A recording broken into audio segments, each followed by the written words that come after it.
Hey again everyone, and welcome to my next tutorial.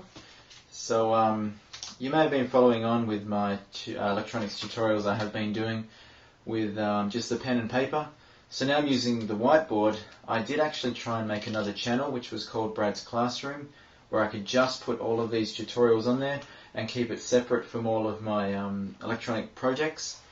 Unfortunately, I wasn't able to get that channel, because it was a brand new one, I wasn't able to get it set up as a YouTube partner channel, which would have allowed me to get more than 15 minutes per video.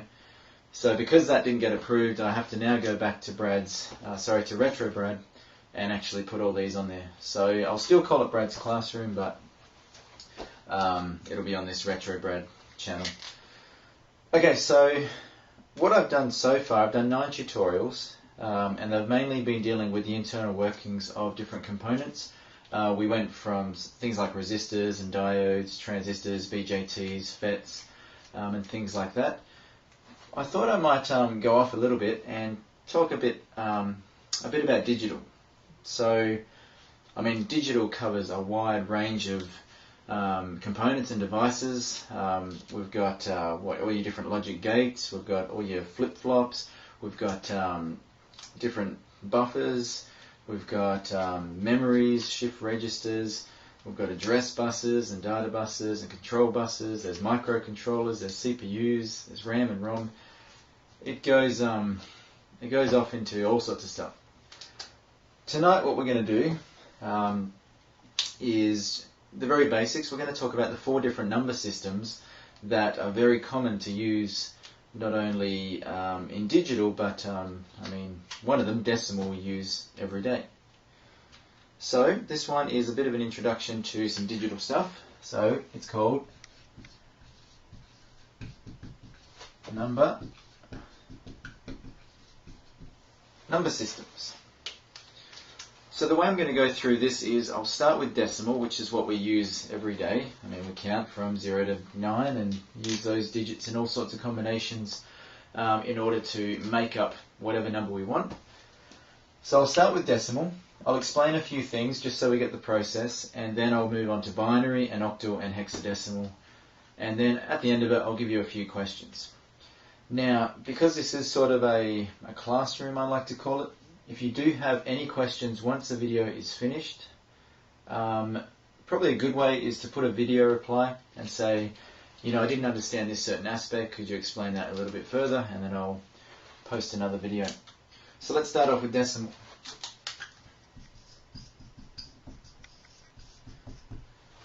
So decimal, you would have heard of that before. Basically, decimal is a number system that has 10 digits. And those digits are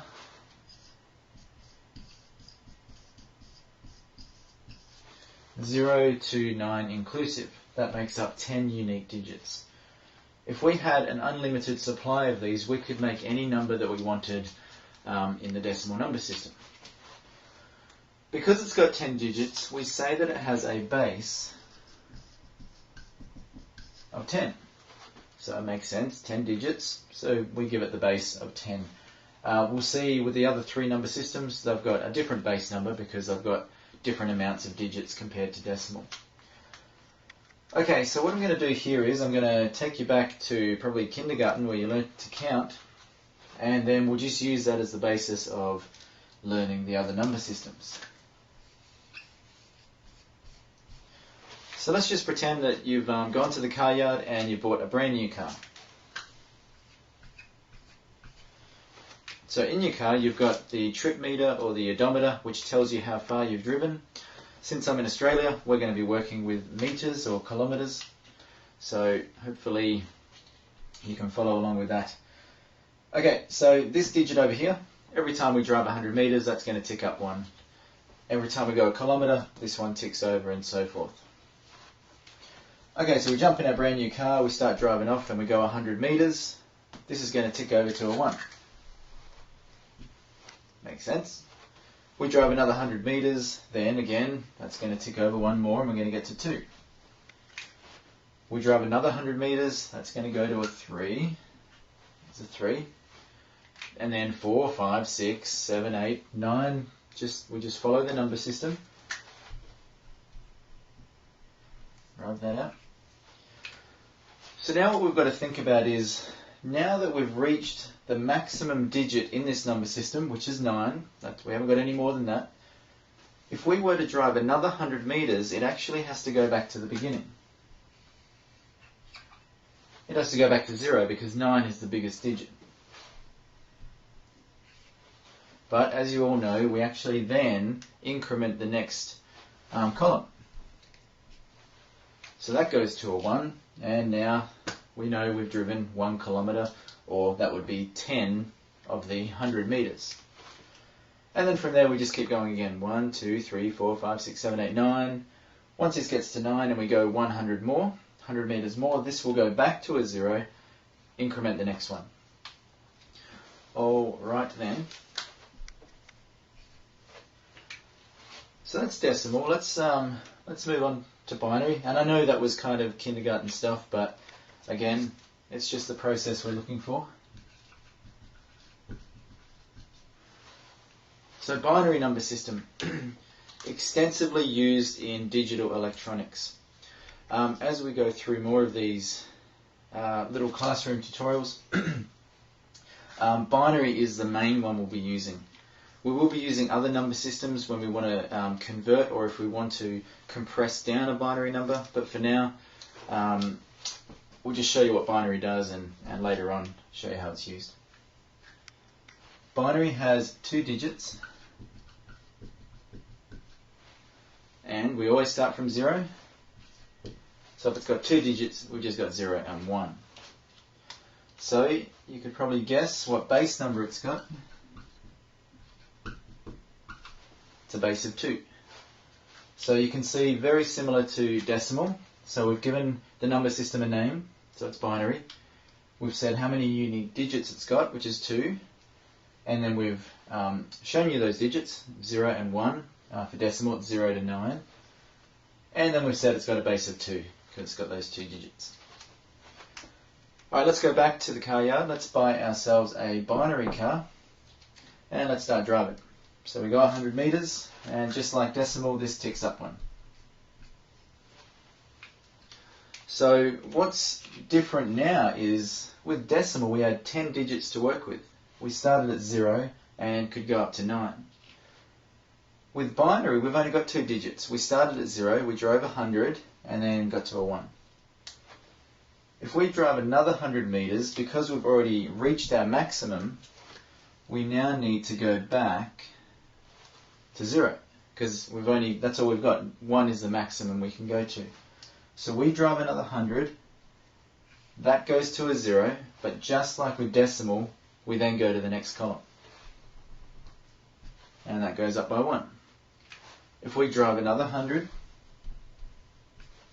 we get 1, 1 like that.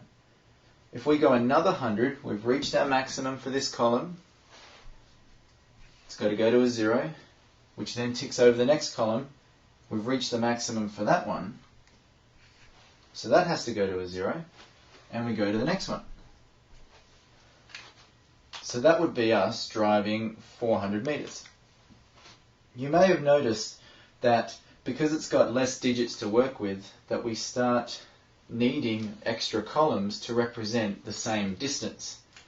So over here, once we drove 400 meters, we're up to the number 4, but still in the first column. For binary, there's only 2 digits to work with, so because we've only got those 2 digits, we now need to start making use of a whole heap of other columns. All right then. So let's go to a different one.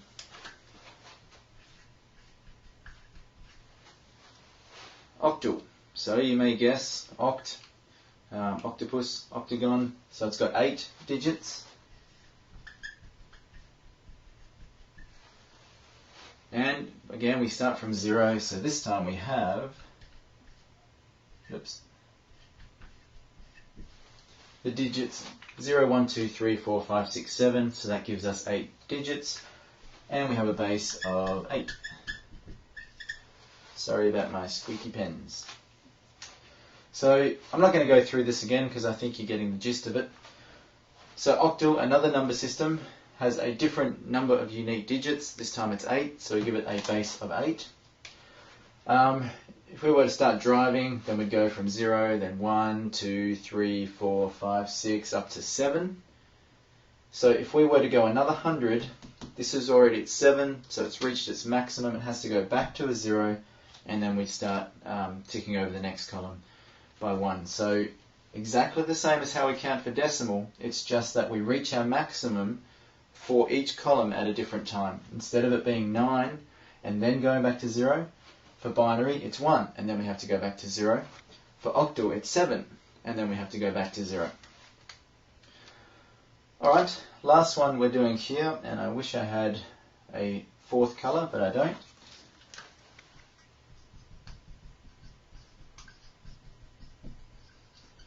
So we've got hexadecimal. So this one here, hex being 6, decimal being 10, put them together and you get 16.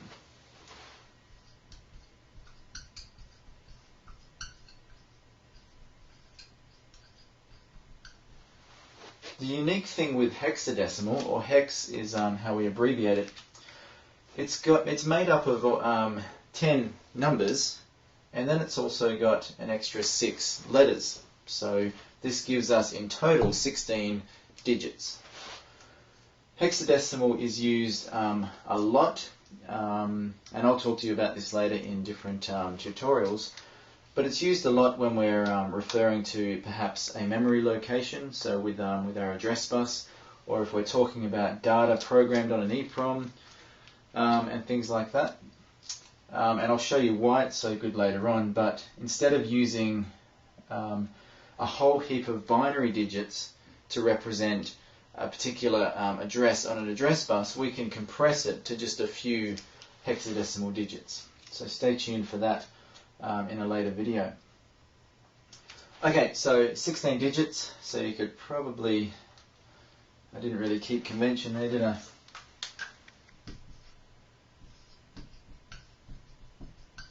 It's back to front, but you can pretend that it's not.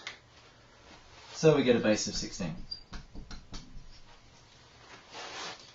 So with this one, so I might do this one over here. So again, we go to the car yard, let's buy ourselves a hexadecimal car, and we start driving out of the yard. We're going to tick over to a 1, go another 100 meters, we go to a 2, another 100, we go to 3, and so forth. If we're sitting at 9 and then we drive another 100, we've actually still got more digits to work with. So we then go to A, and then B, C, D, E, F. So like that, A, we go another 100, we go to B, C, D, E, and then finally F. Now that we're at F, that's our maximum. So if we were to go another 100, we'd have to go back to a 0 from there. So we're sitting at F, we drive another 100, that's reached its maximum, but then it ticks over the next column. So that's our 4 number systems. And you could probably see that 0010 in decimal is a different number to 0010 in binary, which is again different to 0010 in octal, and it's again different to 0010 in hexadecimal. So they're all different. So if we're going to be using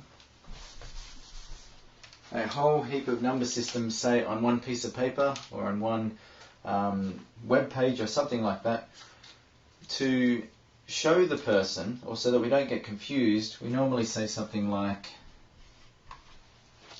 so if that's the number 102 in decimal, we'll just put the little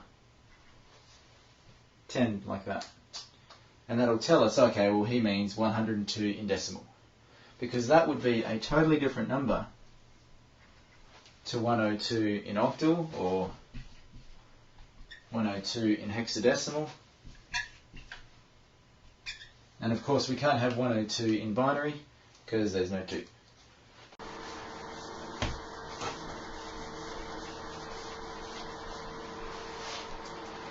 Okay, so there's the 4 number systems. So you may be sitting there maybe a little bit confused, or possibly going, okay, that's pretty easy. let's have a little bit of a look at putting them all together and counting with them all at once. So we'll do bin, binary for short, then we'll have octal. I nearly did decimal then, but octal there, then let's have decimal, and finally, you could have had another colour but I don't, let's do hexadecimal. So it's very common to have these written just with three letters like that. So binary, octal, decimal, and hexadecimal right there. Now we'll start with binary, and I'll use 4 digits because with binary we're going to need lots of columns to represent the same sort of numbers as over here. So let's start all of them at 0. So remember, 4 digits for binary, but I'll just start these in the single digits. So we've just jumped in our car, we've got 4 different cars, binary, octal, decimal, hexadecimal. Haven't driven anywhere, so we're starting all at 0. Does that make sense? Let's drive all of these cars all at the same time, all 100 meters.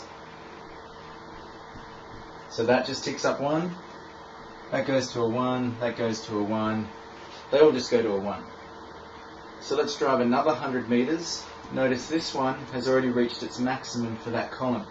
So that will have to go to a 0, tick over the next column. And of course, these are just zeros still. But octal, decimal, hexadecimal, we've still got plenty more digits to work with before we reach their maximum. Oops. So they just go to 2. Now we drive another 100.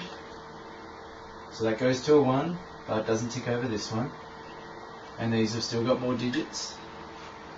I should be trying to line these up a bit better. So that's that goes to there. Let's try and bring this across.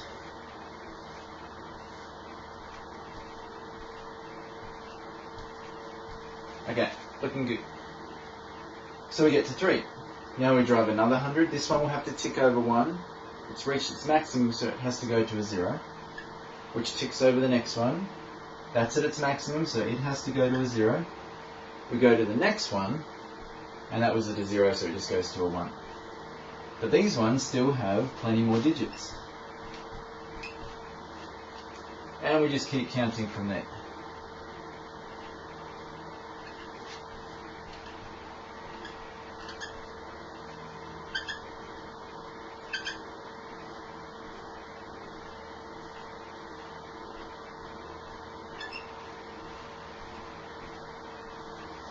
Okay, so here's something to note. Octal has now reached its maximum, which is 7. Decimal can go to 9, so it's still got a couple before it gets into the double digits. Hexadecimal, it can go all the way to 16 before it gets to double digits. And since I'm running out of space, I'm going to have to try and compress this last half. Okay, so let's tick it over one more. So that'll tick over, which counts the next one, which counts the next one, and gets the next one. So over here, 7 is its maximum for octal, so it has to go to 0, 1. Decimal, we've still got digits, and hex, we've still got digits. And then we just keep going from there.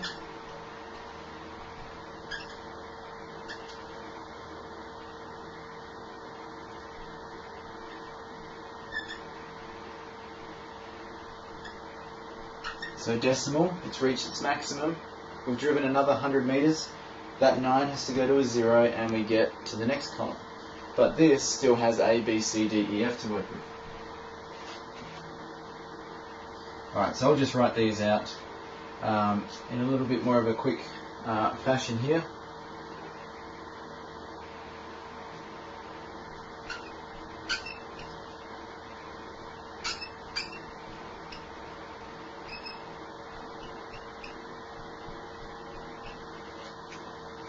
So I'll show you how I did that in a second. Actually, no, I'll show you right now. Really quick way to write out binary is to start with the right-hand column and just keep alternating between 0 and 1. So 0, 1, 0, 1, 0, 1, 0, 1, 0, 1, 0, 1, 0, 1, 0, 1. Then you go to the next column and just stay on each digit for twice as long. 0, 0, 1, 1, 0, 0, 1, 1, 0, 0, 1, 1, and so forth. Next column is twice as long as that previous one. So 0, 0, 0, 0, and then 1, 1, 1, 1. So it's 4 times as much as the first. And we can just keep doing that for however many columns we want to deal with. This gives us all of the possible combinations for 4 digits with binary. So you can see we can have all zeros all the way up to the maximum number we can hold in 4 digits, which is all ones. So that is 16 combinations. So we'll keep writing these out.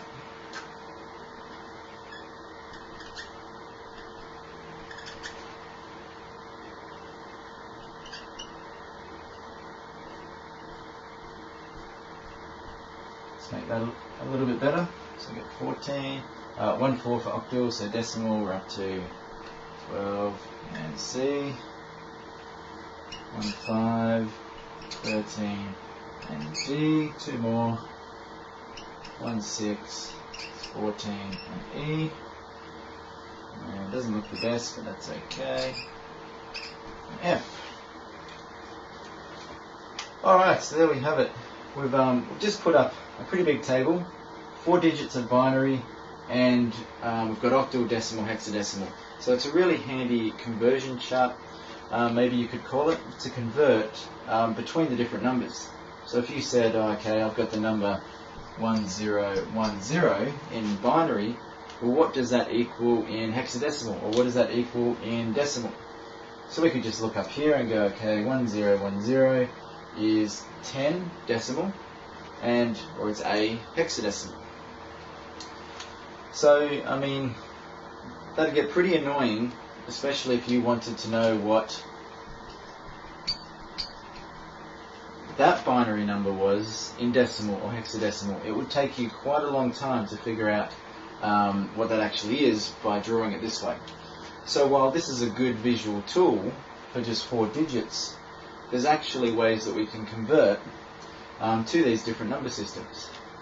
So let's get into that.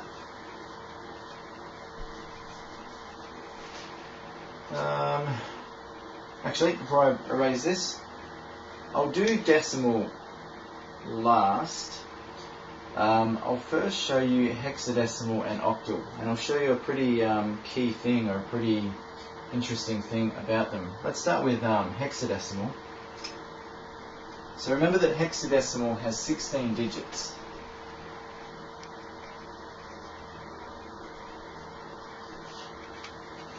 So from 0 to F, 16 possible digits. If we now look at what I've just drawn here with 4 bits of binary, we can get 16 combinations with those 4 bits. So the good thing about this is we can get any combination of 4 binary digits, and it will correspond to 1 individual hexadecimal digit. So what I mean here is, if I had the number 1011, that there will definitely line up with 1 hexadecimal digit. So let's look that up on our table. 1011 is here, which is going to be B. Okay, so that's pretty simple. But what if we had this sort of thing?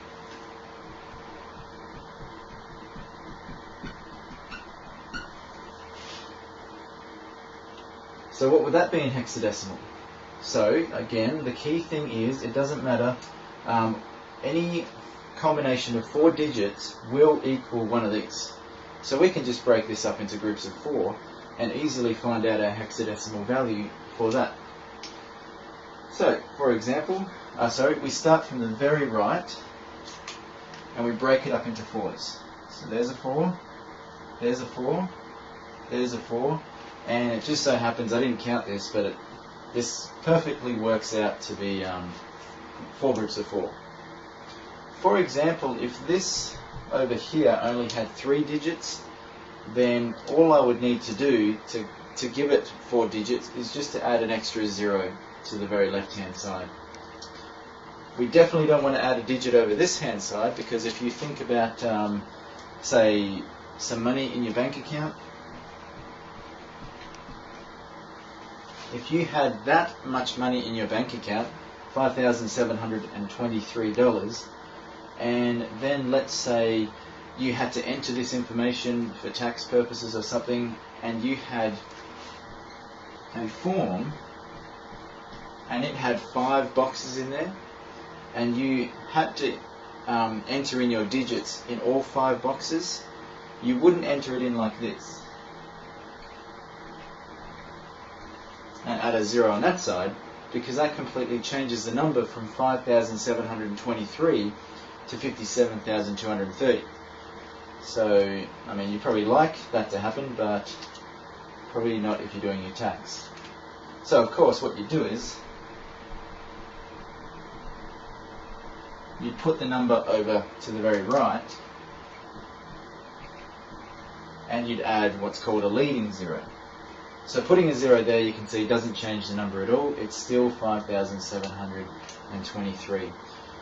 So with our conversions like this, we need to, if it doesn't work out to be 4 on the very last little block, just add some zeros in there, and it won't change the number. So now let's look up each of these.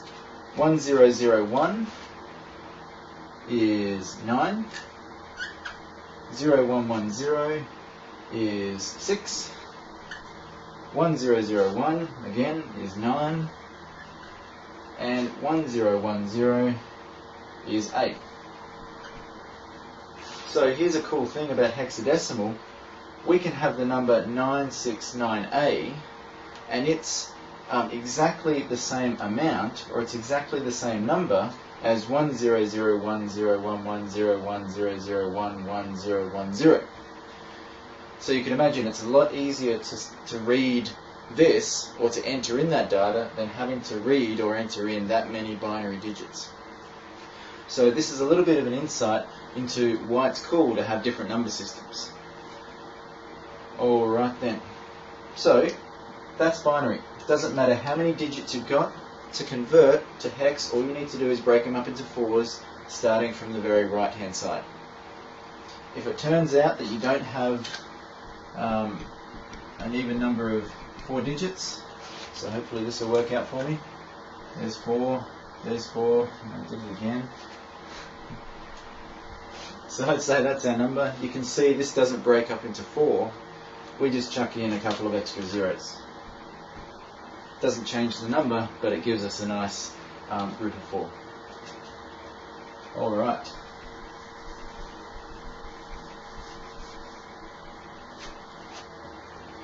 Okay, so that's hex. If we look at octal, so we'll do decimal last, but if we look at octal, we've said that octal had the numbers 0 to 7, which is 8 unique digits. So let's break that up.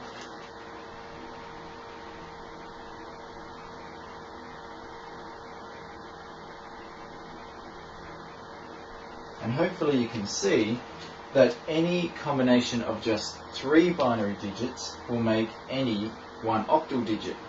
So very similar to what we did with hexadecimal, but now we're working with 8 digits instead of 16, which means we now can do that in just 3 binary digits. So any combination of 3 binary digits will correlate to 1 unique octal digit. So if we have that there, and we wanted to convert it to octal, we just start from the right, break it up into 3s. Okay, so this worked out pretty cool because I've got that extra 0 there. In this case, what I could do is, because 0 obviously is going to equal 0, so we could just get rid of it. But if we wanted to do things, you know, sort of keep convention, I'll just chuck in a couple of extra zeros there. So let's convert this into octal. So all zeros, that makes sense, it's going to be 0. 101, 5. 110 is 6. 010 is 2. And 110 is again 6. So another pretty cool thing, because octal has got 8 digits, binary's only got 2, again, we can represent a pretty long binary number and compress it to just 1, 2, 3, 4, 5 octal digits. So hexadecimal is even better because it's got loads more digits than binary, and it's got twice as much as octal, so we can compress that number down even more. In fact, let's do that. Let's break it up into 4s.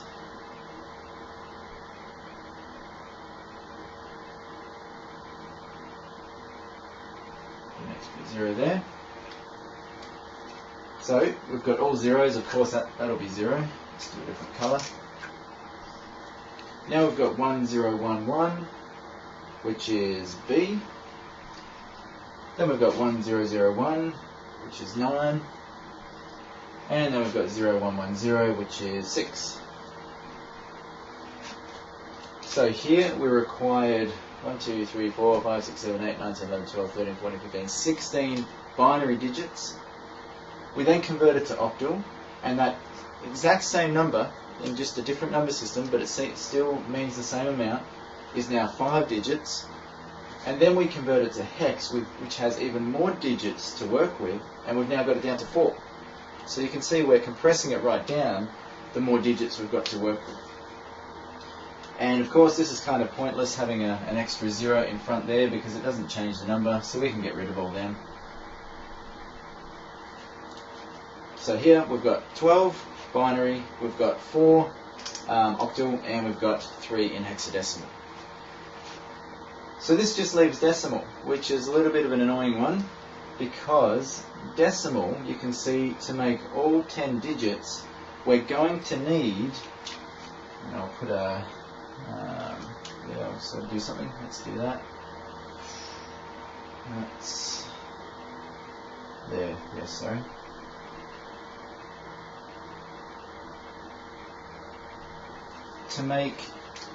To be able to make any one of these binary digits, decimal digits from 0 to 9, we're going to need 4 bits of binary. But you may notice that we don't actually use every single combination to get one unique decimal digit. So this means that we can't just break it up into groups of 4, because all of these ones do not correspond to one individual decimal digit. They start going into the double digits. So it's actually a little bit harder, or it takes longer to convert from binary into decimal, because we have to actually do it the long way. So let's do that.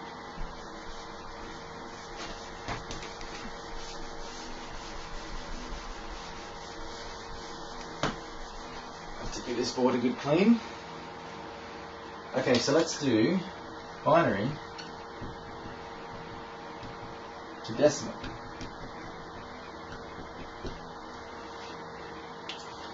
So before I do this, I just need to show you a little bit more about the intricacies of the decimal number system. So how I'm going to do that is I'll write this number up. If you were to see that number written down, just as you do see it here, how would you say that?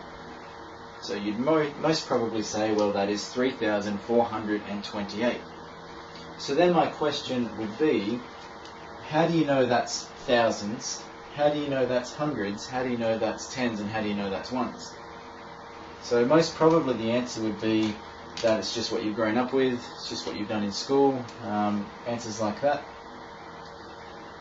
So what I'm going to show you now is how we actually get that. We have what's called different weightings for different columns. So here's all our different columns. Even though we can have the same actual digit in any of these columns, each column is actually worth a little bit more than the last.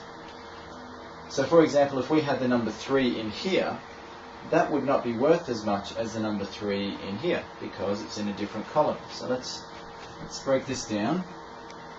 How we work out how much a column is worth, we have to get the base number, which is 10, because we're working with decimal, so we write the base number above every digit.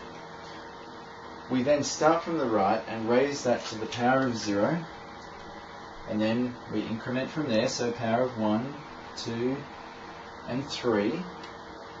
And if you have a calculator, you can do 10 to the power of 0 and you'll find out that it's 1. 10 to the power of 1, which is pretty much like saying just 1/10, which is 10. 10 to the power of 2, which is 10 times 10, it's 100. 10 to the power of 3 is 10 times 10, which is 100, times 10 again, which is 1,000. And if we had more digits, we'd get 10 to the power of 4, 10 to the power of 5, and it just keeps going up. So what we've really got here is a very dirty whiteboard, but we've got 3 of them, so we've got 3 of those, and then we've got 4 of them, and we've got 2 of them, and we've got 8 of them. So we've got 3,000 plus 400 plus 20 plus 8 gives us 3,428. So that's how that's the convention behind everything you've probably done up till this point in your life. That's how we work out the different weightings, or how much each of these columns is worth. So the cool thing here is we can convert from binary to decimal using this exact system. So let's do that. So here's a binary number. Let's just stick with 4 digits. 1001. So we saw before, if I drew up that big table again, we can, cross-reference it to find out what that number is in decimal. Pretty easy way of doing it is to go 1001. Let's work out how much each of these columns is worth. So we do exactly what we did for decimal. We put the base number down just above each digit. This time we're working with binary, so it's a base of 2. Again, just like we did with decimal, we start from the right, raise it to the power of 0, and then keep going up as we go across. And this is what the weighting is going to be for each column. So 2 to the power of 0 is 1, and then 1 is 2, you just get 2, and then 2 times 2 is 4, 2 times 2 is 4, times 2 is 8, and then we'd go 2 to the 4, which is 16, and then 32, 64.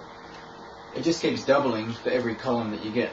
Just like with decimal, it keeps going up by 10. Each column we keep going up by. So what we've got here is actually one of those. We've got none of them. We've got none of them. And we've got one of them. So we've got 8 plus 0 plus 0 plus 1 equals 9. So if you want to rewind a bit, go back to that table, you'd see that 1001 lines up with 9. So that's our binary to decimal conversion. Just before this, we covered binary to hexadecimal conversion and also binary to octal conversion. Decimal, a little bit trickier because we can't just break it up into groups of 4. So let's do a bigger number. Let's see if you guys can even do this even before I do it.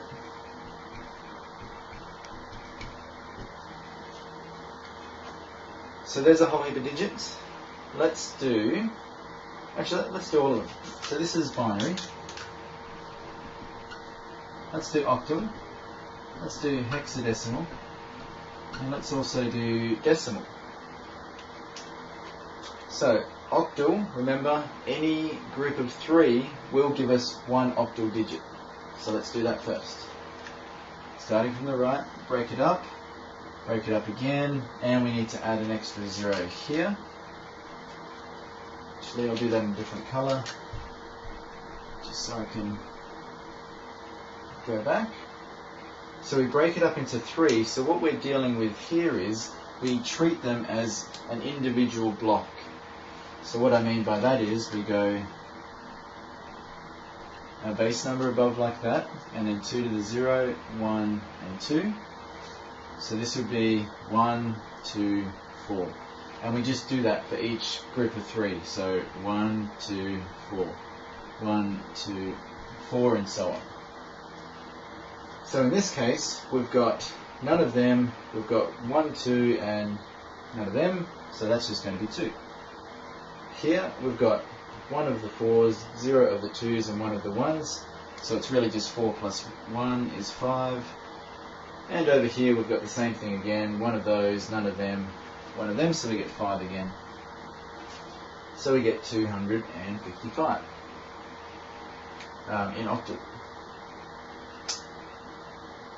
Let's get to hexadecimal. So let's just get rid of everything we've done here.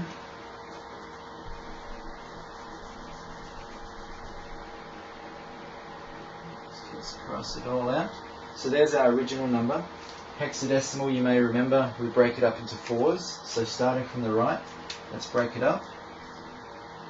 And that one worked out good because it fits perfectly.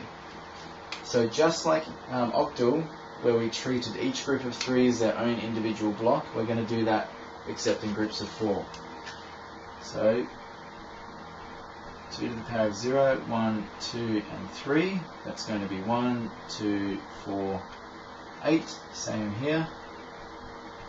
And if we had more blocks of 4, we'd again do 1, 2, 4, 8, just treating them separate from one another. So in this case we've got 1 of them, and we've got 1 of them, so we've got 8 plus 2 essentially. Remember, with hexadecimal, after 9 we've got A, B, C, D, E, F. So we've got 8, and then we're going to add 2. So we've got 8, we then add 1, so we get to 9, we add another 1, we get to A. So for this one we actually go A. Then over here we've got a few more to add. So we're going to go 8, then we're going to add 4, and then we're going to add 1. So we've got 8, then 9, A, B, and C, and then we add the 1, and we get to D. So that would be D. So all of these, different number systems, but they all mean exactly the same number, or the same amount.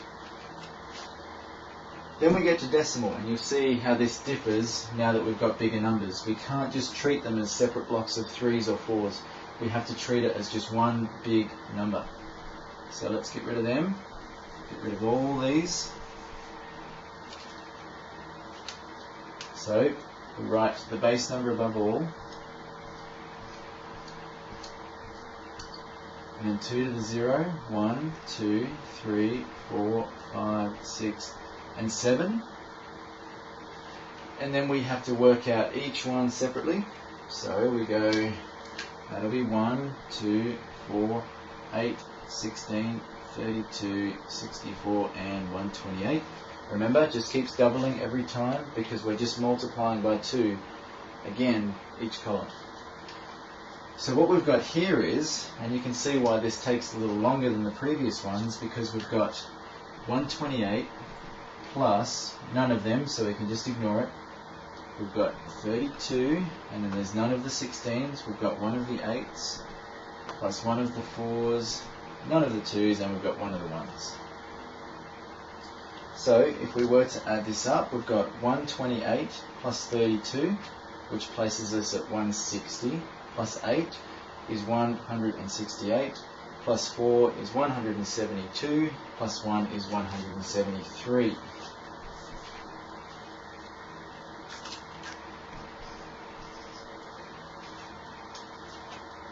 So there you go, there's that number which took 8 digits of binary. We converted it to octal, and we brought it right down to 3 digits. We then went to a higher number system with 16 digits, and we got it down to 2 digits. And we then went in between an octal and hexadecimal to decimal, and you can see again it uses 3 digits. Perhaps something you could sort of see is that this third digit is a 1, whereas over here it's a 2.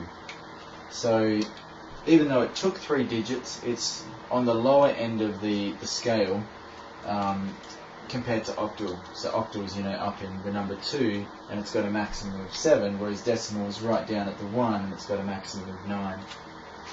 So what I'm trying to get at there is, if this number was a bit bigger in binary, In octal it may have gone to 4 digits, however decimal may still only be requiring 3 digits to do the same thing.